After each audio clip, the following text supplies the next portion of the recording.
G'day ladies and gentlemen, my name is Zach and welcome back to Printed, the place where we won't judge you for your plastic crack addiction. I have a very big video planned for today. We have a massive amount of Warhammer new releases because of the Warhammer preview. I have a bunch of hobby highlights for this week because I have done a bunch of stuff, bought a new printer, it arrived a lot quicker than I thought, and I've got a very cool Grimdark hobby hero for this week that I'm very excited to share with you. So we're going to jump straight into the hobby highlights for this week. And getting us started, my Bambulab X1 Carbon that I ordered arrived literally a day after I posted the last video. So for those who don't know, I bought the printer Wednesday last week, I do believe it was. It was either Wednesday or Thursday. And I literally had it in hand by Friday. Like, I have genuinely never had something rock up so quickly. Besides, Amazon next day delivery does not count. Like, this thing shipped on the Thursday and was here on the Friday, and I have legitimately been printing with it non-stop since I got it, and you will see a video on that in the coming, I'm hoping either this week or next week. Just like our first impressions, a couple sort of like thoughts and things that I've learned from it, and maybe down the line I might do some dedicated videos on it because I really freaking love this printer. It has genuinely revitalized my passion for not just like 3D printing, because like, not that I wasn't passionate, but it's kind of just reached a bit of a plateau, but like it's genuinely like got me excited to print stuff again.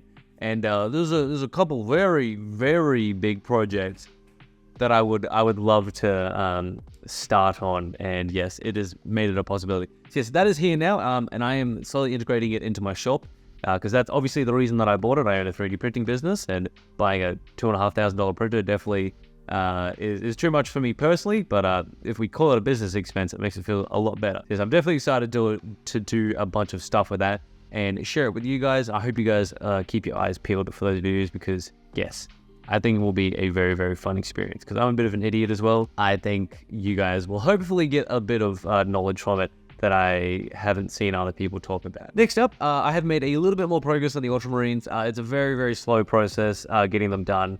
The video I actually have a bunch of clips for, and I am recording it actively every day basically, but painting a bunch of Terminators and Marnius Calgar and his Honor Guard all at the same time is a very laborious and very tedious process that requires a lot of patience, but alas, we will get to it. There is a couple more things that I do want to do as well. I think until that video is done, I need to really focus on it and yeah, whip them down. I do also have a little bit of an update for the trench bases that I'm making.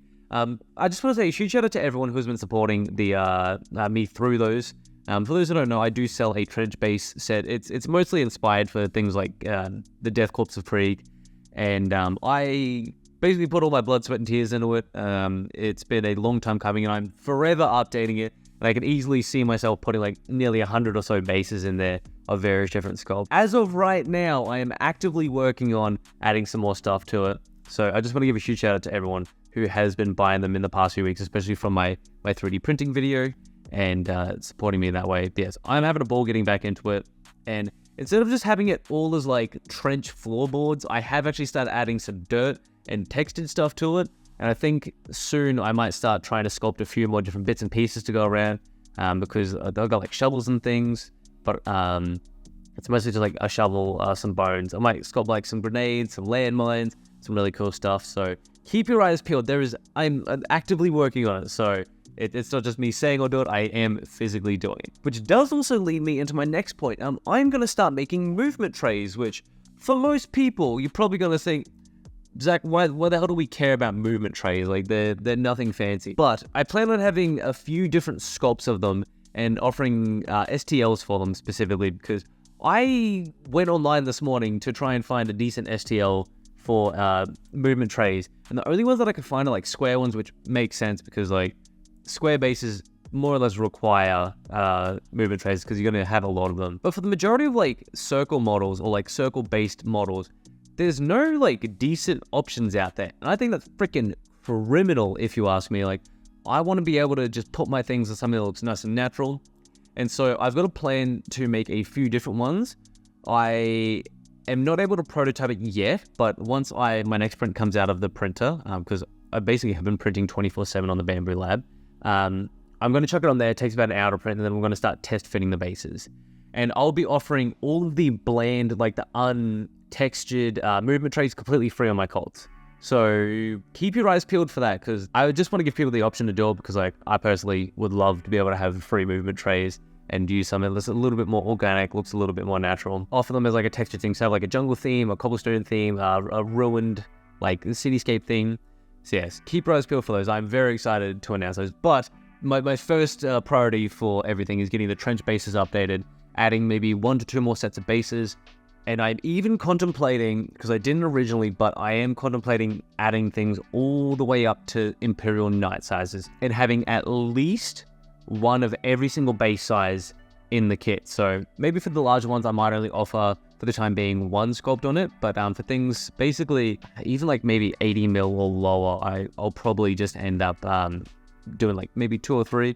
The majority of them will have like a multiple of 5, just so it's a little bit easier and you guys get a good amount of variety. Yes, that is all my hobby highlights for this week. I know it was a lot, but I'm working on so many projects and I'm having an absolute ball with it. And like, I appreciate that you guys are still watching. I know a lot of the videos have been hobby highlights, but I swear I'm working on stuff. It's just taking a lot longer. And the more time I dedicate to these videos and make them better, hopefully the quicker I'll be able to do this full time. Now, moving on to the hobby headlines. If you have been living under a rock for the past week, you might not have realized that Games Workshop legitimately just released all of the fucking Skaven and Stormcast releases for the new Skaven time for Age of Sigmar. And I can guarantee you now that this is the first thing I've ever been excited for in Age of Sigmar, release-wise. So like, Age of Sigmar, besides the Cruel Boys, I thought they were cool and I could do a cool project with them, but I was not this excited for a launch box, because like, this Skaven vs Stormcast box is absolutely insane, but I think it's gonna cost $450, which,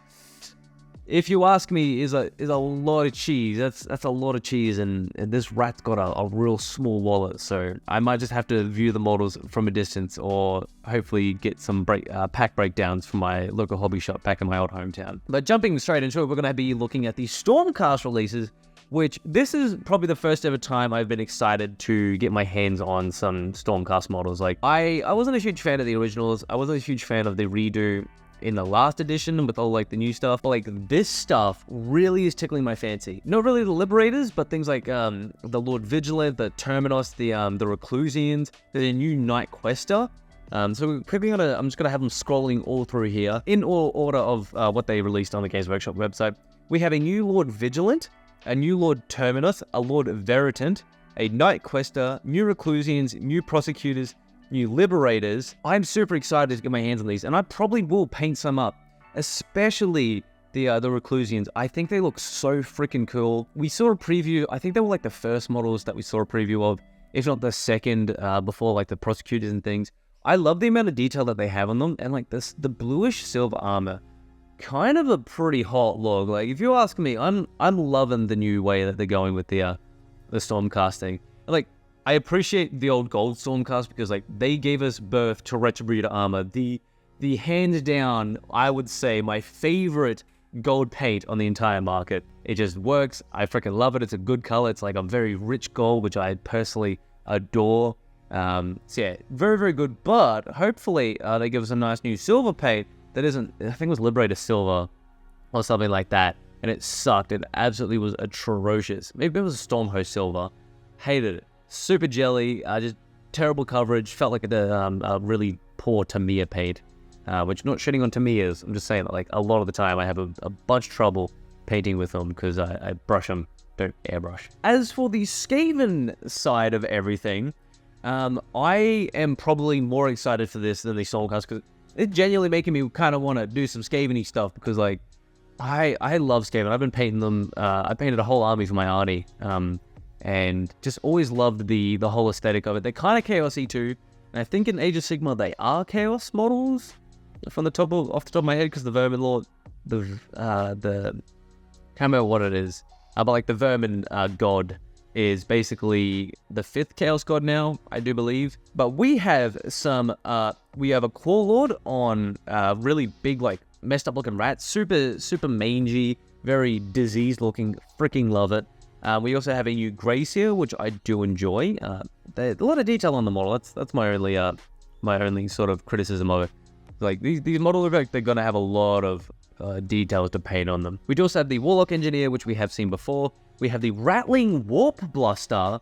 Or Warp Blaster. What's a blaster? Legitimately one of my favorite new models in the kit. Whatever they've done with this thing, I'm pretty sure this is taking over the old rattling gun, unless they got to re-release the rattling gun. Probably not if they've got this thing.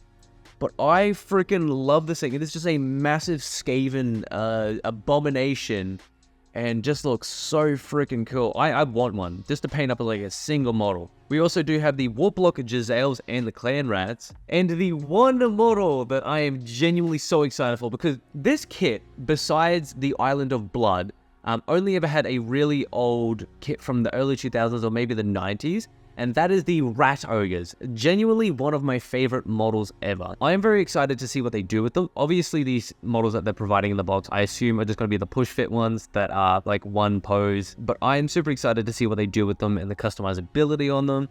I definitely see a lot of people doing some cool conversions, and I reckon I could probably get a bunch of the Skaven stuff, because I want to start a Dark Mechanicus army, which I'll talk about soon, and like kind of kit bash a couple of other things, and then from there, I think that'd be really, really neat. Now, they did also reveal a few other things besides the new Skaven tide releases. We have a new Soriatis Canoness, which I'm not a massive fan of. It just looks like a copy and paste of the old, sorry, I shouldn't say old. It just looks like the old Jump Pack Space Marine Captain that they released, but they just put like literally dragged and dropped a Soriatis model. Soriatis? I'm so sorry, I'm probably butchering the name. I never know how to pronounce the Battle Sisters, or Sisters of Battle names. I'm not a huge fan. She stood on that stupid, like, long thingy, just like the other Jump Pack Captain, and all I see every time I see them do a model like that is just a breakage waiting to happen. Like, I put that in my my case once, and then it's gonna snap off, and I'm gonna spend 14 hours repinning it and just being an absolute pain. So yeah, unfortunately, I'm not a huge fan of the model, but I guess it's cool. It's a new Sisters model. As for the Benefictus, the new Genestealer Cult's big brain lady looks very, very cool. Every time I see Genestealer Cult stuff, I remind myself how much I want to collect them. Cause but I feel like I need a big Tyranid force first. And this lady's kind of cool. Like, I like the overall aesthetic. She got the 3-arm thing, the big brain, looking very, very malicious. So yeah, might pick up her eventually. But the one thing that I'm very, very excited for is the plastic Mechanicus. They obviously, I can't remember what Hobby Highlighter was. A couple weeks ago, we got that little bit of a preview of like the Adeptus Mechanicus like logo in the moon. So obviously everyone knew that plastic Mechanicus was coming. It was just a matter of time. But they have finally done it, and they have the big freaking tank thing in plastic too. The absolute monster of a unit. Now, I'm pretty keen. I've never seen one in person, but I'm going to assume that they're pretty big models. So it's cool to see that they're doing that kind of stuff in plastic. I'm very excited to get my hands on one, and hopefully convert it up to be a bit of a Dark Mechanicus kind of thing. Because like the Forge World stuff was really cool, but I love working with plastic, and I think it'll be very, very fun to convert them up. Makes a bunch of different kits from like the Dark Mechanicus, oh sorry, not the Dark Mechanicus, the Dark Elder, the Skaven, just really kit bash the hell out of these things. Just have a bit of fun with it. So very excited for that. I love the Thalanators and the Thanators. They're like the big guy with like the shoulder cannon. They're like the little like jump pack mech dudes. Like the big guy. I am so keen to get my hands on that. And like they do have a Battle Force box, but like I don't particularly want the chaff troops. So I might hold off, or maybe just see if I can buy some individual kits, or maybe even if they do like a smaller, like start collecting, since, actually no, I don't think they do start collecting for 30k, but I could be wrong. Yes, definitely keen to get my hands on a pack of those. Now, the one thing that this box set genuinely inspires me so much and has basically everything I love, and that is the Hive, the Secundus release that will be coming, which I'm going to assume, I'm going to take a wild guess and say it's going to be like $400 for it. But my dear God, look at the Genestealer Cult models. A bunch of people said, now I don't know if, I didn't actually fully read the article, I've kind of skimmed through it. I kind of look at the pictures, like, oh, exciting.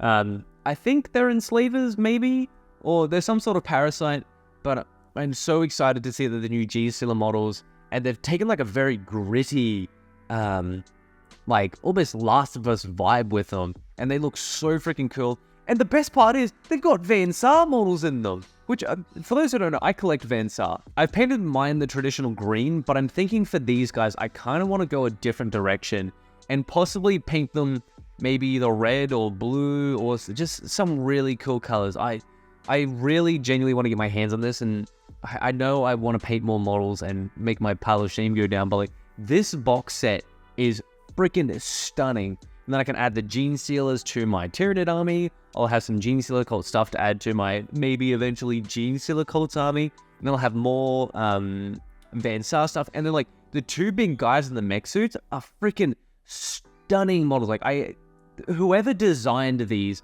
has done such an amazing job, and I'm genuinely so appreciative of all the work that they've put into it. And like, I need to get my hands on this box. Like it's like a primal feeling in me. It's the same feeling that I had when I saw a Leviathan. So maybe, just maybe, if I get my hands on that, you guys will see a few videos on that kind of stuff. So I think that is everything I want to talk about for the hobby headlines.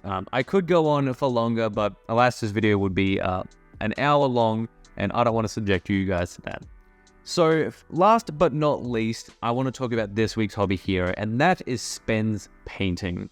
Now, Spen is a guy that I've been following on Instagram for quite a while now, and I absolutely love all the stuff that they do. He has like a very cool grimdark style, utilizes like a lot of pigments and things, and like as soon as I see his stuff, it's basically, it very much reminds me of the old, like the bland Shitsu art, but without the super gritty grimdark style. It's just more like regular grimdark, a lot of use of pigments and things. He does a bunch of weathering on his stuff, and like he's got some really cool models, as you can see here, obviously. And I really would love to try to paint some grimdark stuff and like get through a bunch of my pile of shame so that I can try things like this, because like there's so many people out there, especially like Spen, who's just doing very interesting things with their models. And like I'm a firm believer that he could probably like army paint like this any day and make it look absolutely incredible. Like, it goes to the detail of weathering the transfers and things. I think there's a little bit of damage on like the models themselves, you know, like carves that kind of stuff in. Does small little conversions and things. This basing is incredible. Like, simple but really sells whatever is on that model. Like, you know, if you guys saw the Redemptor that came through, he's weathered it in a way and like tied it into the base very nicely. So like, you look at this model, you're like, yeah, this has been in battle. This is damaged. This is worn. You're like, it's been through just hell and back, and like it just tells a story. And I freaking love that. Like, everything that he does is absolutely wonderful, and he's inspiring me to try bigger and better things. So massive shout out to Spens Painting. I'll leave all their appropriate links in the description down below. Unfortunately, everyone, that is everything for this week's video. I just want to say a massive shout out to everyone who has been watching the videos, showing your appreciation. Thank you to everyone who has been supporting the channel. We've been growing at an absolutely exceptional rate. Massive shout out to all the people who have been subscribing and joining the community of hobby heroes. I love seeing your friendly faces here, and hopefully very, very soon we might have our big dream of getting the Discord up and running, and then I can meet all your friendly faces and see what projects you guys are working on, and possibly maybe just feature them at the end of the videos amongst the hobby heroes, or even have you guys at home be hobby heroes yourself. Now, if you did like this video, make sure to leave a like on it. I appreciate every single one of you do. Helps push me up in the algorithm, and gets our videos in front of some more friendly faces, and hopefully inspires people to hobby more as well. Ladies and gentlemen, thank you so much for watching. Hope you have a fantastic day, and happy hobbying. Bye.